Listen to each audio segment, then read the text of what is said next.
Hello students, welcome to my YouTube channel learning at home. तो आज का हमारा टॉपिक है क्लास 5th में हम लोग पढ़ेंगे ट्राइंगल यानी कि त्रिभुज। ठीक है, तो आपको बोर्ड पे 3 पॉइंट्स दिख रहे होंगे, 3 बिंदु, ए, बिंदु बी और बिंदु सी। ठीक है, सबसे पहले तो हम लोग ये देखते हैं कि ये तीनों बिंदु क्या एक लाइन में हैं। तो हमने क्या देखा कि नहीं, हाँ, ये एक लाइन में नहीं है, ये अलग अलग जगह पे हैं। ठीक है, और अगर हम सोचें कि हम इन तीनों बिंदुओं को मिला दें, ए को बी से मिला दें, बी को सी से और ए को सी से, तो हमको ये कौन सी आकृति दिखाई दे रही है? ये जो ए बी सी तीनों बिंदुओं से जो घिरी हुई आकृति है, ये आकृति कहलाती है त्रिभुज यानी कि ट्राइंगल। ठीक है, त्रिभुज यानी कि 3 हों भुजाएं जिसकी, त्रि का मतलब होता है 3 और भुज का मतलब होता है भुजाएं, तो 3 भुजाएं हों जिसकी वो क्या कहलाता है? त्रिभुज। तो इसमें देखो, इसमें हमें 3 भुजाएं दिख रही हैं। हाँ, बिल्कुल दिख रही हैं। एक भुजा है ए बी, दूसरी भुजा है बी सी और तीसरी भुजा है ए सी। ठीक है, या सी ए। तो ये 3 बिंदुओं से बनी हुई आकृति हमारी त्रिभुज कहलाएगी। ठीक है, अब त्रिभुज बनने के लिए 2 नियम होते हैं जो ज़रूरी होते हैं। क्या? पहला नियम ये कि त्रिभुज जो होता है वो 3 बिंदुओं से बनता है।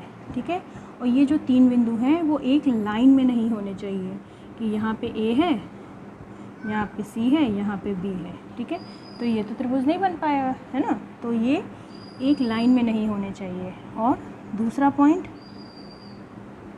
कि आकृति बंद होनी चाहिए। ठीक है, तीनों बिंदुओं को मिलाने वाली जो आकृति है वो बंद होनी चाहिए। ठीक है, तभी तो हमारा त्रिभुज बनेगा। ठीक है, ये हो गया त्रिभुज। इसको हम इस तरीके से भी जब क्वेश्चन सॉल्व करते हैं तो इस तरीके से भी सॉल्व करते हैं कि त्रिभुज ए बी सी, इसका मतलब क्या हुआ कि हम इस त्रिभुज की बात कर रहे हैं। ठीक है, चलिए अगला पॉइंट देखते हैं। अब त्रिभुज का अंतः क्षेत्र और बाह्य क्षेत्र क्या होता है? ठीक है, सबसे पहले देखते हैं अंतः क्षेत्र। अंतः क्षेत्र, त्रिभुज का अंतः क्षेत्र क्या होता है? जो त्रिभुज के अंदर हो, यानी कि अगर हम इसको इस तरीके से कलर कर दें,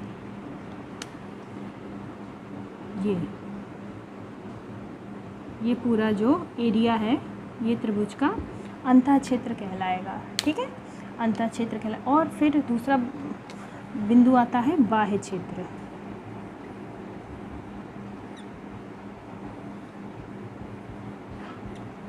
बाह्य क्षेत्र क्या कहलाएगा?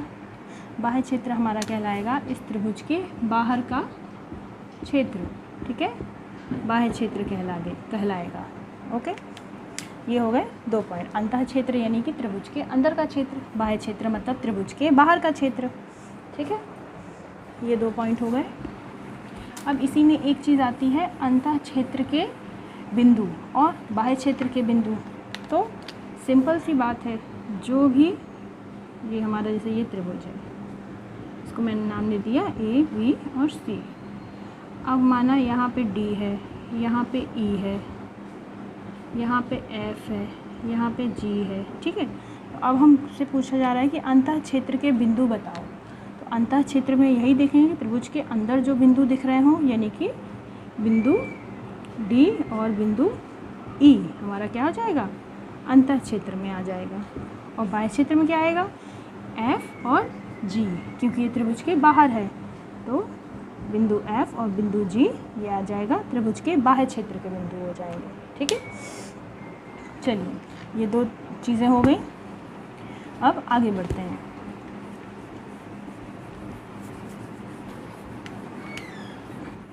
अब आता है त्रिभुज के शीर्ष, भुजाएं और कोण क्या होते हैं, चलिए समझते हैं। ये हमारा त्रिभुज है, त्रिभुज ए बी और सी। तो त्रिभुज के 3 शीर्ष होते हैं। ठीक है, ए बी सी 3 शीर्ष हुए। ये 3 शीर्ष हो गए, 3 सिरे हो गए, ठीक है। और भुजाएं कितनी होती हैं? 3 भुजाएं होती हैं, भुजा AB, भुजा BC और भुजा CA, ठीक है। तो शीर्ष हमारे कितने हैं? 3। कौन कौन से? A, B और C, ठीक है। भुजा की बात की जाए तो कितनी हैं? 3। कौन सी? AB, भुजा BC और भुजा CA, ठीक है। 3 भुजाएं हो गई। अब कोण की बात की जाए तो कोण भी हमारे 3 हैं। एक ये है कोण, एक ये है और एक ये है, ठीक है। अब कोण हम यहाँ लिख देते हैं। कोण कितने हैं? 3। कौन कौन से? कौन कौन से हैं? एंगल ABC, ABC, ठीक है। कोण ये वाला हो गया। अब इसकी बारी, नहीं, ABC यानी कि ये वाला हो गया। अब इसकी बारी, तो BCA, BCA। अब कौन सा बचा? ये एंगल, तो BAC, एंगल BAC।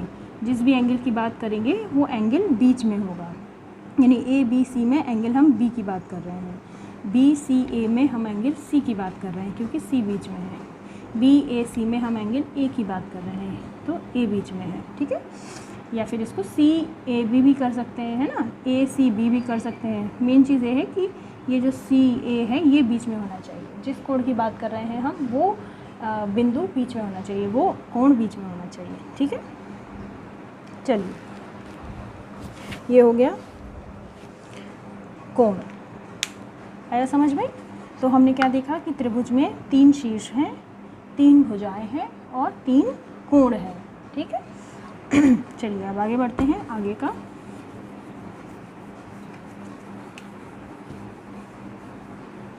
ये हो गया हमारा शीर्ष, भुजा और कोण। चलिए, तो अब हमारा अगला पॉइंट है त्रिभुज की 2 भुजाओं के योग की तुलना तीसरी भुजा से करना। क्योंकि हमें पता है कि त्रिभुज में 3 भुजाएं होती हैं, ठीक है। ये त्रिभुज है A, B और C, ठीक है। ये हो गया। अब ये है 5 सेंटीमीटर, ये है 7 सेंटीमीटर और ये मान लीजिए, इसको 6 मान लीजिए और ये है 7 सेंटीमीटर, ठीक है। चलो, तो अब हम देखते हैं ये क्या नियम, ये नियम कहता है कि त्रिभुज के किसी भी 2 भुजाओं का योग, यानी मान लीजिए हमने ले लिया 5 और 7, ठीक है। तो BC 5 और AC 7 सेंटीमीटर और AB है हमारा 6 सेंटीमीटर। तो कहता है कि त्रिभुज की किसी भी 2 भुजाओं का योग, यानी कि मान लीजिए हमने BC और AC किया तो कितना आया? BC कितना है हमारा? 5 और AC है 7, ठीक है। कितना आया? 12 सेंटीमीटर। तो त्रिभुज की किसी भी 2 भुजाओं का योग तीसरी भुजा से हमेशा ज़्यादा होना चाहिए, ठीक है। तीसरी भुजा कितनी है हमारी? 6 सेंटीमीटर। तो 6 सेंटीमीटर से हमेशा ज़्यादा होना चाहिए, है ज़्यादा, सॉरी 6 सेंटीमीटर से हमेशा ज़्यादा होना चाहिए, ठीक है। तभी हमारा त्रिभुज बन सकता है, वरना हमारे त्रिभुज का निर्माण नहीं हो सकता, ठीक है।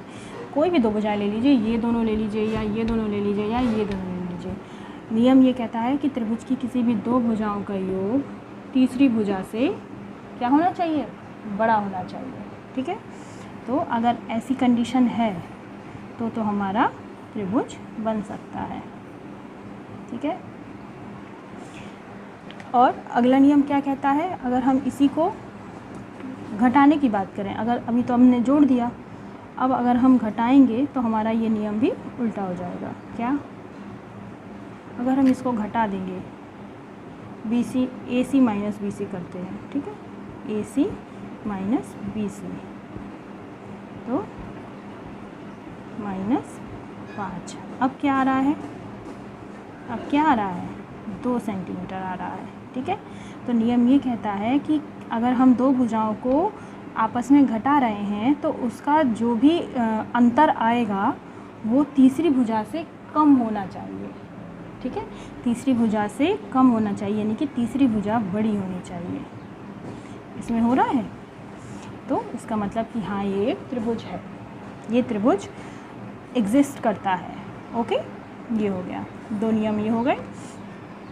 चलिए, ये हो गया एक। नेक्स्ट हमारा आर्टिकल,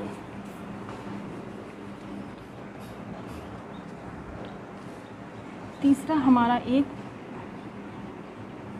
इम्पॉर्टेंट बिंदु है, वो ये है कि त्रिभुज के जो तीनों कोण होते हैं इनका योगफल कितना होना चाहिए। Angle A plus angle B plus angle C, इसका योग हमेशा 180 डिग्री होना चाहिए। ओके, इन तीनों का योग हमेशा 180 डिग्री होना चाहिए। ठीक है, चलिए अगर देखा जाए, ये एंगल 55 है, ये 45 है, तो ये कितना होगा, 80 डिग्री होगा। ठीक है, अब तीनों को ऐड करके देख लीजिए आप, तो 180 डिग्री बनेगा। ठीक है कुछ और भी हो सकता है इसकी जगह, कोई और भी एंगल हो सकता है, पर मेन हमारा ये है कि इन तीनों एंगल का जो योग है वो टोटल 180 डिग्री ही होना चाहिए, इससे ज़्यादा नहीं हो सकता। ठीक है, चलिए ये पॉइंट हमारा क्लियर। अब हमारा अगला टॉपिक है त्रिभुज के प्रकार।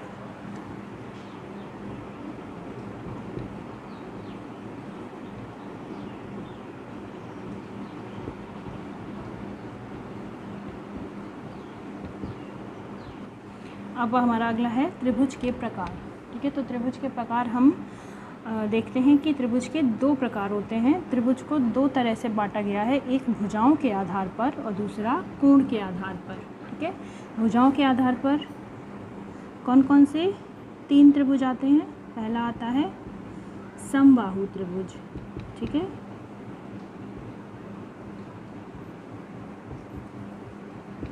दूसरा समद्विबाहु त्रिभुज।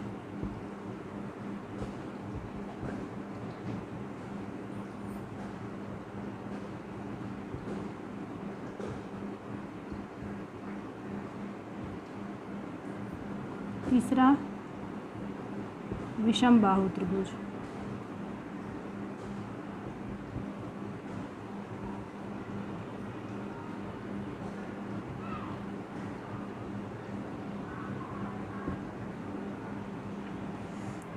ठीक है, ये हो गया, ये 3 हो गए, समबाहु त्रिभुज, समद्विबाहु त्रिभुज और विषमबाहु त्रिभुज।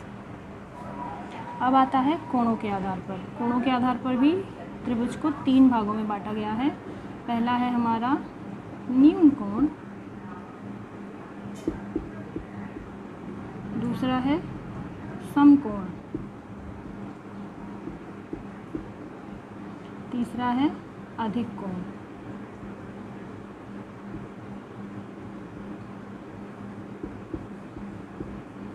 ठीक है, ये हो गया।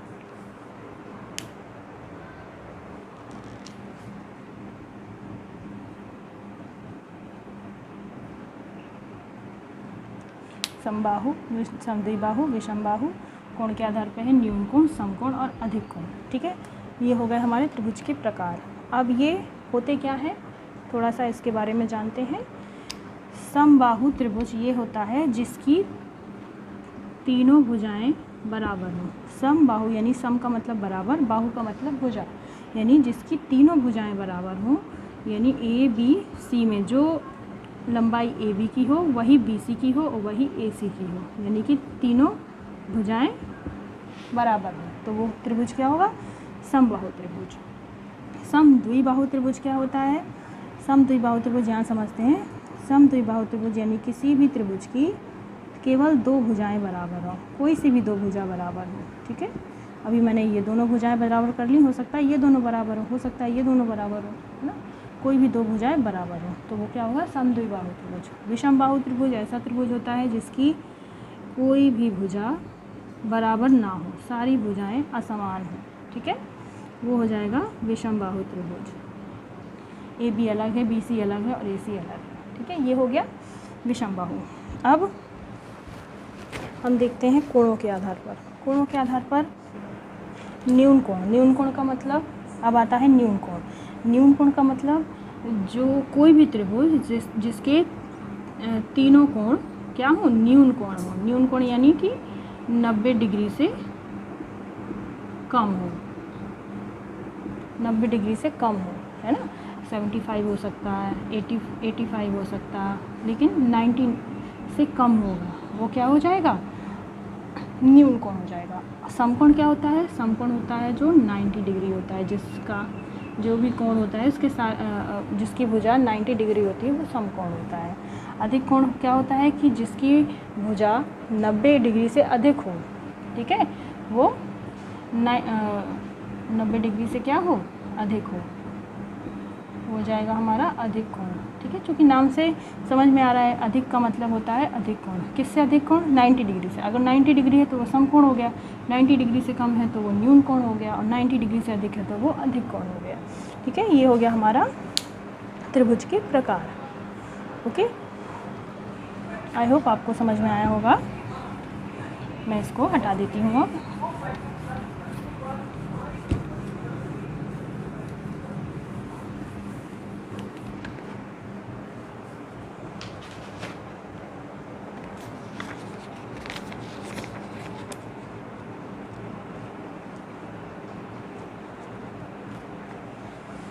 ठीक है, तो आज हमने क्या क्या सीखा। त्रिभुज के 3 शीर्ष, 3 कोण और 3 भुजाएं होती हैं, ठीक है।